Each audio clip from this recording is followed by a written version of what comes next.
Well, what is going on, guys, and welcome into the video. So let's go over a video that was sent to me by one of my private group members, and don't forget to sign up for that using the pinned comment if you like free courses and a ton of content, stuff like that. But I wanted to react and give my take on these stocks and let you know if I agree or disagree with this guy on his take on these stocks. Now, some of these stocks are garbage, some are not, and of course feel free to let me know your opinion on these stocks as well. You guys know I read every comment, so let me know what you guys think.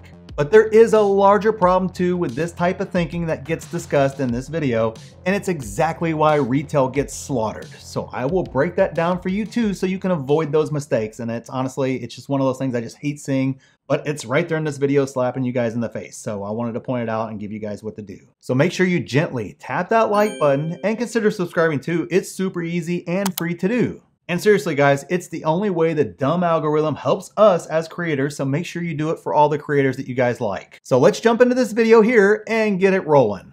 Let's hear about the shorts first, Peter. Welcome. Thank you very much. Yes, so the shorts, what I've done is I've done the same process, Kelly, to identify long positions, but ones that are real stinkers, so to say, in the screening mechanism. And what I've come up with are Peloton, Zillow, Carvana, and Netflix. And these companies are not hedges against my longs. You know, there's a lot of long short managers that do that. They try to do pair trading. I'm not doing that. I'm saying that these are companies whose business models are broken, that did see some very attractive performance and demand during the pandemic. But when you strip that all away, the business models just aren't durable enough to go into the future. All right, so let's stop it right there. Well, I agree that they all saw unsustainable growth during the pandemic, but to kind of lump them all together and say that business models are all broken is just simply not true.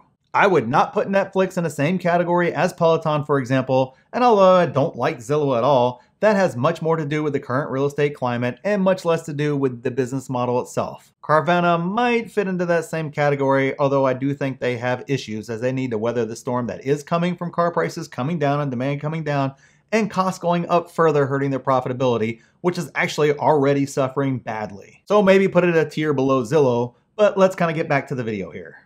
And so are you saying these companies eventually are going to have to be merged into somebody else? They're going to go away? Or they're going to fail? What are you saying here? And if you're saying Netflix is going to fail, stop the presses, man. Well, you've asked a lot of questions, so let me first say this. I do think that some exit plans of these companies might be that they would be purchased by somebody else, or that they would have to have a complete overhaul, such as Netflix, because I think the programming is the main process by which this company has not really got a very positive future. I think that the business model is just very old. And most people, when you poll them about Netflix, they spend maybe 10 or 15 seconds on a movie and then decide that it's not for them. But the algorithm then builds that into your suggestions for future movies. So it's almost like a death spiral. Hold on, wait. Did he just say most people only spend 10 or 15 seconds on a movie and then change it? And what poll is he referring to exactly? I mean, did he ask his grandkids and considers that a valid poll to how the viewers use Netflix? Sometimes I really question what these guys' research is. I mean, it seems very dodgy in my eyes. I mean, I get it. I'm sure everyone does that from time to time, you know, basically starts up a movie and then kind of moves on to the next one. But I'm sure watch time is also calculated into the algorithm, just like here on YouTube. I mean, it's not a new concept and it's not hard to program into your algorithm. So is Netflix business model broken like Peloton's is? I mean, I never understood the appeal to Peloton stock.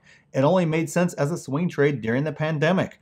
The business model relies on buying a crazy expensive bike and then keeping the keeping the subscription service going. Which, if you know anything about the fitness industry, most of the people who buy it don't use it after 6 months. So I don't think Netflix's business model is even close to Peloton's. You know how many people that I know spent about 15 hours this weekend watching Stranger Things?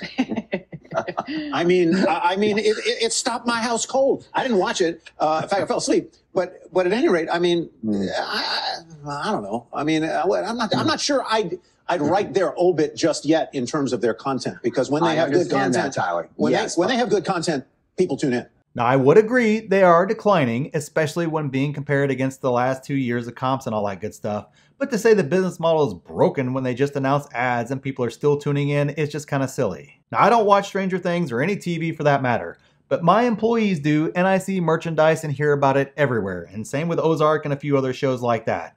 So while I agree it has slowed and they may not be the growth beasts that they once were, but to say their business model is broken like Peloton is just ridiculous.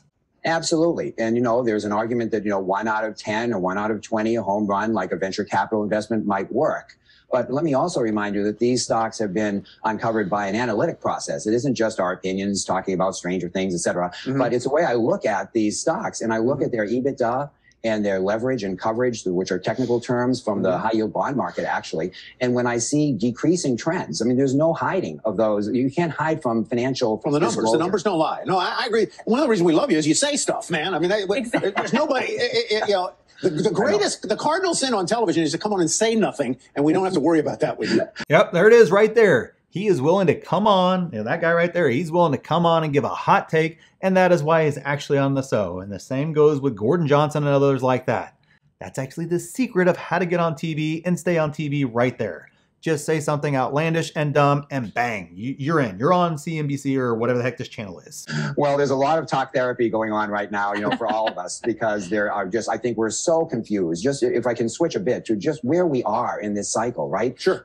Inflation, all of it, the IPOs of certain SPACs. I mean, the dead bodies along the road for the past year, it's incredible. And I don't even know if we can assimilate all this data. So on top of that, we're trying to identify stocks, which is, devilishly complicated anyway. But in this environment where we really don't know where we are in terms of coming out of this horrible position, it just complicates matters even more. And I do think, identifying shorts, ironically, might be a little bit easier in this environment than identifying longs, simply because we've had 2 years of inflated attraction to some of these stocks that when you look at them in the bright sunlight and you say, what is the potential for Peloton, for instance, to thrive when we all can go back to our gyms and healthcare, health clubs? I think that most of us will say it's probably, seen its better day, and maybe it will be acquired. Who knows? But, they've hired McKinsey to help them out on how to convert and adapt to the new, emerging post-COVID. And I don't really have a lot of confidence in that. Okay, so that take right there at the end is exactly what gets retail hammered. The time to short Peloton was when it was red hot despite the world being reopened. Not right now after it's already lost over 90+%, almost all of its value. There is hardly any meat on the bone left to actually short. But the pumpers were on channels like this pumping away last year when it was at all-time highs, and then calling it a great value after it got crushed after we reopened last summer. And here they are now calling it a great short after it's already down 90+%. It's so ridiculous, but this is why it is so imperative to ignore that stuff and do your own due diligence and your own valuations and buy based upon your plan. Screw listening to these guys or the ticker service that gives you stock tips or even us YouTubers.